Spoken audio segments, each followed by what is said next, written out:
Hello everyone, আসসালামু আলাইকুম। Maisha cooking হাউসে সবাইকে স্বাগতম।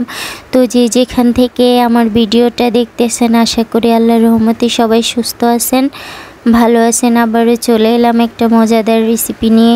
তো আমি আজকে পঞ্চমুখী কচু দিয়ে কাতল মাছ দিয়ে রান্না করব।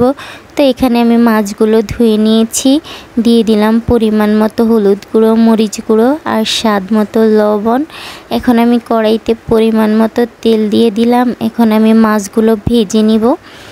তো দেখেন আমি সুন্দর করে সবগুলো মাছ ভেজে নিয়েছি। আমি হালকা করে ভাজছি, আপনারা চাইলে কড়া করে ভাজতে পারেন। তো এখন আমি মাছগুলো তুলে কচুগুলো দিয়ে দিলাম। এই যে দেখেন আমি তেলের মধ্যে কচুগুলো দিয়ে দিলাম। এখন আমি দিয়ে দিব পরিমাণ মতো হলুদ গুঁড়ো, দিয়ে দিলাম মরিচ গুঁড়ো আর দিয়ে দিলাম স্বাদ মতো লবণ। তো এখন আমি কচুগুলোকে সুন্দর করে ভেজে নিব। আসলে এভাবে আপনারা একবার হলেও বাসায় ট্রাই করবেন, খুবই মজাদার রেসিপি। আলহামদুলিল্লাহ, খেতে অনেক বেশি টেস্টি ছিল। তো আমি কড়াইতে পরিমাণ মতো তেল দিয়ে দিলাম পেঁয়াজ কুচি, দিয়ে দিলাম মরিচ কুচি। এখন আমি পেঁয়াজটাকে হালকা ভেজে নিব। তো আমার পেঁয়াজটা হালকা ভাজা হয়ে গিয়েছে। এখন আমি দিয়ে দিলাম 1 চা চামচ আদা বাটা, দিয়ে দিলাম 2 চা চামচ রসুন বাটা। যেহেতু এটা কচু তাই একটু রসুনটা আমি বেশি করে দিলাম। তো এখন আমি দিয়ে দিলাম পরিমাণ মতো হলুদ গুঁড়ো, দিয়ে দিলাম মরিচ গুঁড়ো।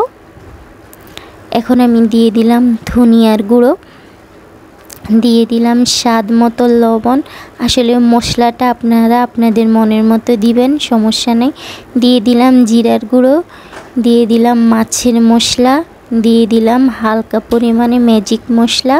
তো আমার সবগুলো মশলা দেওয়া হয়ে গিয়েছে। এখন আমি মশলাটাকে ভালো করে কষিয়ে নিব।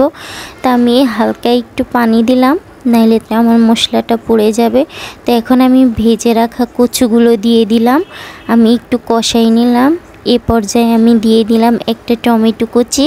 তো আমি আরও একটু কষাই নিলাম কচুটা। এখন আমি ঝোলের জন্য পরিমাণ মতো পানি দিব। আপনারা যে যেমন ঝোল খান তেমন পানি দিবেন। আমরা খুবই কম ঝোল খাই, তাই আমরা অল্প পরিমাণে ঝোল দিলাম। তো এখন আমি ভেজে রাখা মাছগুলো দিয়ে দিলাম পরিমাণ মতো ধনিয়া পাতা। তো সবাই বলেন আমার রেসিপিটা কেমন হয়েছে। তো সবাই ভালো থাকবেন, সুস্থ থাকবেন। আশা করি আমার রেসিপিটা সবার কাছে ভালো লাগবে। তো দেখা হবে অন্য কোনো রেসিপিতে।